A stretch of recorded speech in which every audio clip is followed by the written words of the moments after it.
wife, Alana, and I were dining at a fancy restaurant when I spotted my oldest and closest friend approaching our table. I discreetly informed my wife about it, mentioning that Terrence Landis was coming over. I reminded her that he had been my best friend since second grade, but advised her to be cautious around him, given his reputation as a ladies' man. "Thankfully," Alana replied softly, assuring me that she would be fine. I then asked her about Terrence, noting that he was the wealthy friend I had mentioned before. I nodded in her direction and rose to greet Terrence, who embraced me tightly, though the gesture felt a bit awkward in such a public place. Terrence expressed his joy at seeing me again, mentioning that it had been a while since we hung out. He seemed to have a particular interest in Alana and inquired if she was my lovely wife. He also mentioned that he had sent a gift when we got married in Singapore, hoping we enjoyed it. Alana, quite excited, brought up the pickup truck he had gifted me and offered a hug. I introduced her to Terrence, explaining their connection. Terrence then politely but firmly pulled me aside to embrace Alana. In her usual outgoing manner, Alana commented on his tall and handsome appearance and hugged him for a bit longer than I thought was suitable for a married woman. Curious about Terrence's presence in Daytona, I asked why he was there. Terrence explained that he had purchased a condo in the Dunes and was currently renovating it. He mentioned that he was staying at a local hotel and had come to the restaurant for dinner alone. Alana, always inquisitive, remarked on his condo purchase, expressing her surprise that he was renovating it since the condos were practically new. She couldn't fathom what needed changing. Terrence agreed with her, explaining that the bedrooms felt cramped to him and he had taken the opportunity to buy a free penthouse.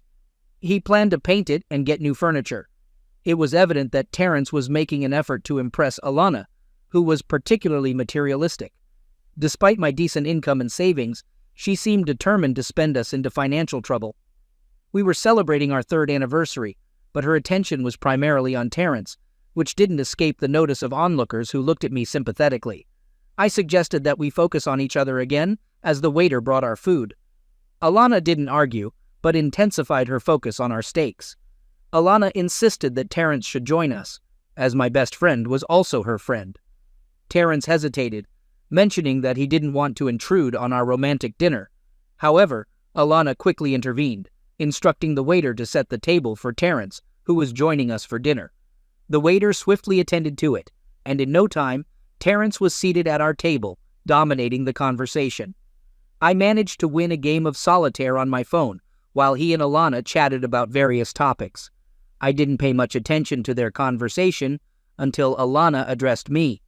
She suggested that we had 2 spare rooms and that we should invite Terrence to stay with us, allowing us to catch up.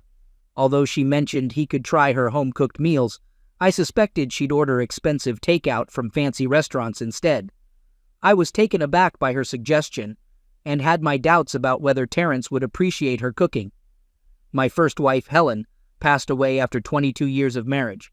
She and Terrence were close friends, and I never worried about their friendship because Helen was devoted and trustworthy. Sadly, she passed away suddenly from a heart attack 5 years ago. I mourned for over a year before meeting Alana at a charity event. Despite the 11-year age difference, we eventually got married, and we've been together for 3 years now. Alana had been divorced before, claiming her first husband cheated on her. I was committed to never cheating on my wife, and Alana knew it. It seemed that Alana had no trouble convincing Terrence to stay with us, and I suspected her revealing attire played a part in it. Terrence didn't have to wake up early for work, which was a luxury reserved for those without millions in the bank. Alana hadn't worked since her first divorce, and she had me sign a prenuptial agreement stating I wouldn't touch her money, no matter how long we were married. This suited me fine, as I had a stable income from my investments and a good job. When I arrived home on Monday night, Alana and Terrence appeared even closer than they were at the restaurant the night before. Dinner was prepared and exceptionally tasty, but I noticed the trash can filled with containers from a local restaurant. Terrence and Alana were so engrossed in their own world that they didn't even notice when I left the living room, climbed the stairs, and went to bed. Their lack of attention didn't make me feel awkward. I was quite surprised when I got home on Wednesday evening and found Alana seemingly waiting for me. She was sitting on an expensive sofa, which in my opinion was a bit too close, especially for a friend. The man she had recently met was Terrence. Alana's opening statement was that we needed to have a conversation. Once again, I was taken aback. It was just a regular Wednesday, and I couldn't help but wonder how Terrence had worked his magic so swiftly. I knew he was skilled at everything he pursued, but this was incredibly impressive, and I knew it would cost me. Alana explained that Terrence and I had discovered a strong connection, one we hadn't intended for, but couldn't deny. She informed me that she was going to divorce me as soon as it was possible, and that she planned to marry Terrence. She requested that I not try to dissuade her, emphasizing that she wouldn't give up her home and half her savings just because I couldn't stay faithful, and Terrence couldn't keep his actions in check. I responded with determination that surprised even myself, stating that I would fight her every step of the way. Alana, in response, expressed disdain and labeled my reaction as typical of someone who's insecure. She clarified that she didn't marry me for my money and didn't want it when we divorced. Both Terrence and Alana believed that the divorce process would be smoother if she left with the money she brought into the marriage. She demanded to know if this was enough incentive for a quick divorce. In a sly manner, I replied, asking her where she wanted me to sign, knowing that money meant more to her than to me. Alana insisted that she would spend the next few nights with Terrence while they waited for his apartment to be painted, and she made it clear that she didn't want to hear any complaints, whining, crying, or grumbling. I simply nodded and turned, heading to the nearest bar. It's incredible how quickly a divorce can proceed through the legal process when all three parties involved are motivated, especially when one of them is quite wealthy. A few months later, I was a single man once more. The weekend after the divorce was finalized, I returned to the same restaurant where I had first met Alana and found Terrence sitting at a two-person table. I walked over and joined him. Terrence wondered whether he should publicly praise me or wait for a more private setting. I expressed my lack of composure, suggesting that I didn't understand how he could be so cheerful. I mentioned that he shouldn't have proposed to Alana, as she could potentially come after him for various reasons like infidelity, breach of contract, outright deception, or just being rude. Terrence, in his usual calm manner, assured me that such things wouldn't happen. He suggested that I wasn't seeing the big picture and encouraged me to enlighten him. He also mentioned that he knew Alana and described her as stubborn, vengeful, and quite cunning. I asked Terrence with a chuckle whether he had felt differently when he proposed to her. I asked him to consider what the final straw was that made him decide to get rid of her. I admitted that I wasn't entirely sure, but I mentioned that it might have had something to do with the fact that her personal trainer was seeing her 3 times a week, and for some reason, it bothered me. I explained that the thought of filing for divorce, even for infidelity, was unappealing because she would have received half of everything plus alimony. I added that this was why I had turned to him for help, expressing my surprise at his ability to persuade her to ask for a divorce by Wednesday. I commented that it was incredible and noted that his persuasive skills must have improved over the years. Terrence confessed that it had more to do with how his portfolio had grown over the years. He explained that once she realized how much money he had, she was able to seduce him instantly. He admitted that he would miss her in bed and mentioned that making love to my wife had been one of the highlights of his life. I said seriously that her unique talent drew me into this whole scheme. I acknowledged that Terrence did an excellent job freeing me from that money-hungry woman, but I wondered why he didn't care about how she'd react to being left without ever getting married. I suggested she might figure out the entire plan, given her conniving nature and cleverness. Terrence explained that he had the big picture in mind when he gave Alana a weekend at the Ritz, complete with a spa day as an engagement gift. I retorted, calling him a fool, and reminding him that Alana's personal trainer was now a masseuse at the Ritz, raising the possibility that she might have run into him. Terrence admitted that he had booked the spa for her and shared that he had visited her the previous night to see how delighted she was with his gift. He mentioned that he had a key to the room and that his phone was set up for video. I processed the situation and inquired if she had been with her former personal trainer, asking if there was a video and if she had cheated on him. I wondered if Terrence had been upset enough to call off the engagement. Terrence replied with a grin, stating that Alana was devastated by his unyielding stance, and it was the first time she'd ever done something like that. He assured me that it wouldn't happen again. I mentioned that I was on the same page as her in not being affected by the situation. Currently, Alana was out shopping, giving back the gifts I had given her, and there were tears and angry words involved. Terrence added with a big grin that I owed him dinner for convincing her to say she wanted a divorce on Wednesday. I acknowledged his efforts, saying he had saved me a lot of money, and that I'd love to treat him to dinner because he had always had my back, unlike Alana, who didn't understand what real friendship meant. Story 2. I'm Frank Grimes, and my wife is Peggy. We've been married for 2 decades and have 2 children, Mike and Emma. I'm returning home after dropping off Emma at university, and I'm looking forward to discussing my wife's affairs over the past 12 years. Her latest affair is the most serious, and now that our kids are gone, she wants to leave me for her lover. As I turn onto our street, I spot our house with the lights on, indicating she's home. I pull into the driveway, get out of the car, open the front door, and walk in. My wife sits on the couch, looking somewhat anxious, though I've never even raised my voice at her, let alone my hand. She glances at me and then at the 2 suitcases near the door. I focus on them too. Peggy, my wife, has left to take Emma to her first year at university. I'm sitting on the couch, waiting for my lover to pick me up.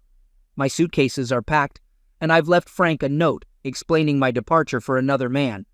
But my lover is running late, and I'm anxious about what might happen if Frank returns home first. My current lover is just the latest in a series of lovers I've had over the past 12 years. But this one is special, and we're deeply in love. I reflect on my past affairs during this time. My first lover was my tennis coach at the country club. He was attentive and caring, but he left without a word. Next was a work colleague, and our affair started on a business trip to New York, fueled by too much drink. It continued for over 2 years, mostly during company trips and late nights in his office. Then he vanished, rumored to have run off with a younger woman. After that, an old college friend and I rekindled our affair at a charity sale, which lasted 6 months.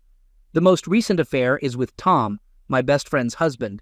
It began with innocent flirting at a barbecue and evolved into a passionate love affair. Now I'm waiting for him to pick me up, but he's running late and I'm growing anxious. Peggy, were you planning to leave with Tom, or did you intend to tell me about him? I point to a note on the table with my wedding rings placed on it. Frank picks up the note, drops my rings on the floor, and reads it. Dear Frank, as you can see, I left you for another man. It doesn't matter who. I love him and he loves me. We are going far away. Please don't try to find me. We had a good marriage and good times, but we've grown apart in recent years. It's time to say goodbye. Frank reads the note, smiles, and puts it in his briefcase.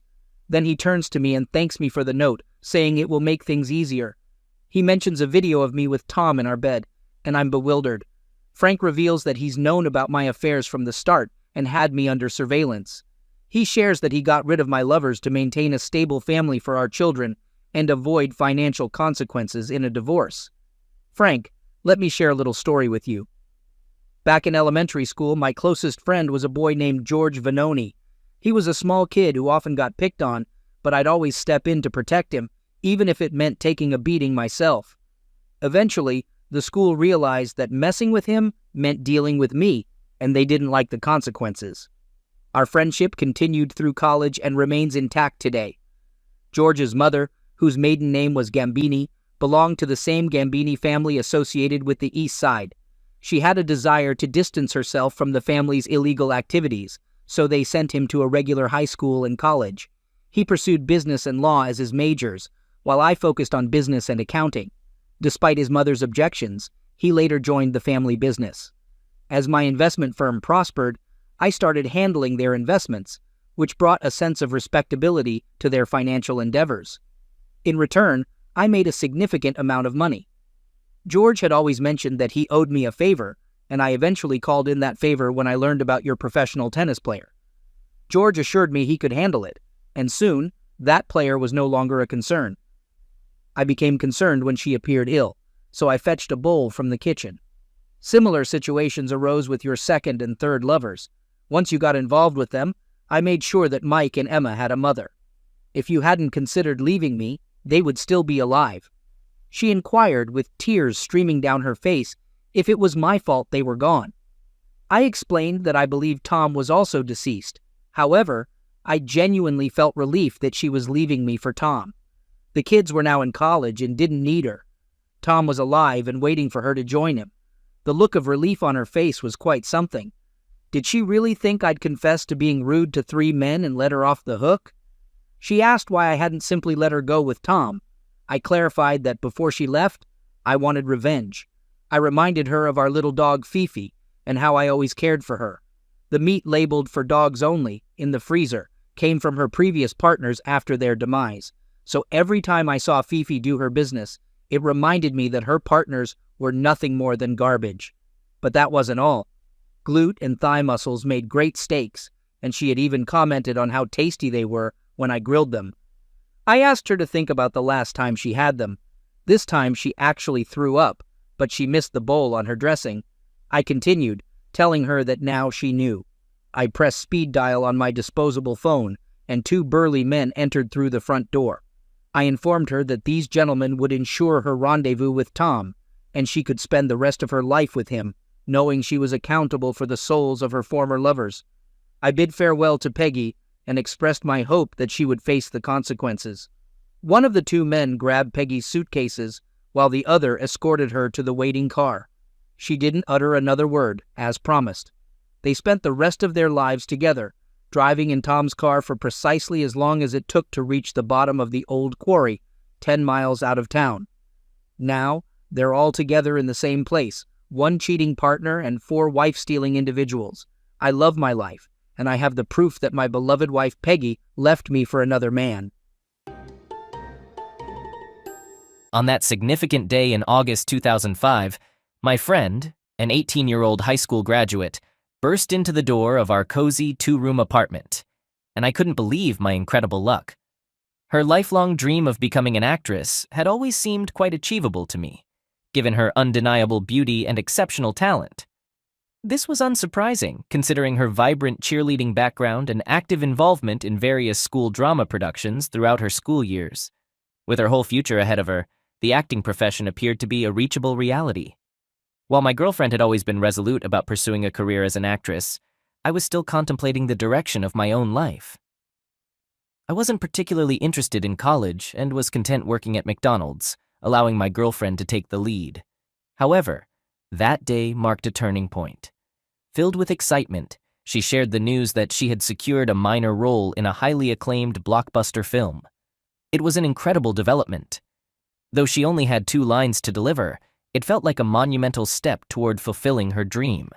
She explained that the lead role in this fantastic opportunity was being played by a regular customer from Hooters restaurant. After promising her a role and even booking a ticket to St. Vincent and the Grenadines, I unquestionably believed in the opportunity that had arisen. Despite my naivety, I refrained from asking how she had managed to land such an incredible chance. In the evening, we gathered with friends to celebrate this momentous occasion. Each moment brought us closer to the allure and grandeur of Hollywood. Eager to have me accompany her on this journey, she reached out to a mysterious sponsor who generously purchased a ticket for me as well. Her happiness was infectious, and I had never seen her so elated before. Upon arriving in St. Vincent and the Grenadines, we were met with opulence. Checking into a luxurious hotel for 4 days was a thrilling experience. While my girlfriend was occupied with her scenes for 2 of those days, I didn't mind. I made the most of the opportunity, soaking up the atmosphere of stunning beaches and basking in the warm sun. The remaining days felt like an uninterrupted vacation, filled with beach excursions, lively parties, and even encounters with celebrities involved in the film production. It was like a dream come true. All of this served as motivation that fueled our desire for the glamorous lifestyle that the film industry offered. Upon returning to Pennsylvania, we couldn't shake off the allure of that world. We knew that our path led to Los Angeles, where my friend could wholeheartedly pursue her dreams in the film industry. Her time in St. Vincent and the Grenadines had allowed her to forge valuable connections with influential individuals. Furthermore, she firmly believed that upon our return to Pennsylvania, we should use the $15,300 she earned to embark on this incredible journey. Using a portion of her earnings from the film, we managed to secure a modest apartment in Los Angeles, brimming with hope and anticipation. We were stepping into a new chapter of our lives. Days turned into months, and my girlfriend faced the challenging task of securing significant film roles in this bustling city. Every morning, she woke up early and attended auditions in the hope of achieving a long-awaited breakthrough. Unfortunately, she mainly came across minor roles in local business advertisements that offered meager compensation, falling short of our expectations. As her earnings from the movie role began to dwindle, we found ourselves needing to invest in new clothing and photographs for auditions. Recognizing the need to support ourselves, I decided to take a job at a fast food restaurant. It may not have been glamorous, but it provided us with the opportunity to start earning money and sustain our livelihood. As our savings dwindled, I witnessed her hopes and dreams gradually fade in her eyes. Every evening we returned home burdened by the weight of rejections and disappointments, as she came face to face with the harsh realities and fierce competition of the film industry in Los Angeles. In our small Pennsylvania town, she had been considered the epitome of beauty. But in this sprawling city, beauty was commonplace. Months turned into nearly a year, and she still couldn't secure a substantial role for herself. The clothing she bought was now secondhand, and prospects for advancement seemed uncertain. Eventually, she took a job as a shopping mall model, a significant departure from our lofty aspirations. Nevertheless, it allowed, albeit with difficulty, for the bills to be paid. During this period, I found my own path in life as a fitness trainer. Balancing two jobs, one at a restaurant and the other training numerous clients, I aimed to provide stability and support. Our lives were consumed by individual pursuits, and as a result, we seldom found time for each other. Our dreams of success in the entertainment industry appeared to be slipping away, overshadowed by the demands of our busy lives. With each passing day, our dreams seemed to grow more distant. The unforgiving nature of the film and entertainment industry began to wear down my girlfriend's spirit, and I could only helplessly watch as she confronted the harsh reality that achieving success in Hollywood was far from the easy dream we had once envisioned. As time passed, her excessive spending drained our finances completely, and we began to struggle to make ends meet. I became increasingly frustrated with her for depleting our savings at an alarming rate. Finally, we managed to replenish our depleted savings. It happened unexpectedly when I was rummaging through her purse searching for something and stumbled upon a bundle of $1,500. Intrigued, I couldn't help but inquire about where she had obtained such a large sum of money. She appeared flustered, but explained that a photographer she met at the mall had invited her to take pictures at his lavish mansion. I couldn't resist asking why she hadn't mentioned it earlier, to which she replied that she had intended to but somehow forgot. Curiosity got the better of me, and I continued my questioning, wanting to ensure the legitimacy of her earnings. She assured me that everything was fine. However, as she spoke of her best photos and posing in various outfits for professional photographers, doubt began to creep into my mind. Despite our naive understanding of the industry, I couldn't ignore suspicions about the potential for exploitation or ulterior motives. After all, we had heard stories of people in Hollywood willing to pay exorbitant sums for almost anything. I grew curious and asked her to show me the photos. To my surprise, she mentioned that producers rarely provided copies, and it would take some time before anything would be known about the photo shoots. In my naivety, I accepted her explanation without delving deeper into the matter. This situation persisted for the next 2 years. She frequently returned home late at night, attributing it to earning money by frequenting clubs and occupying VIP seats. She often claimed that her involvement in these projects was limited to gatherings in the VIP section. In other instances, she explained that some producers preferred conducting auditions and shooting scenes during the nighttime. However, as her nocturnal escapades became more frequent, a sense of unease settled within me. Worries about her safety and the company she kept began to overwhelm me. She tried to allay my concerns, arguing that she wasn't the only one engaging in such activities, and that many of her friends were compensated similarly. But suspicions persisted in my mind, causing me to question the reality of her actions. Over time, I began to take notice of the company she was keeping, which primarily consisted of individuals typically associated with the adult film industry. Yet, in my naivety, I believed they were simply models. She defended herself by explaining that she had no control over her work schedule, as producers dictated her whereabouts and responsibilities. I tried to logically assess the situation, convincing myself that some producers might genuinely prefer nighttime shoots. All of this seemed to align logically with my limited understanding of the industry. One day, while taking a smoke break near our apartment, a pivotal moment occurred that shattered my illusions.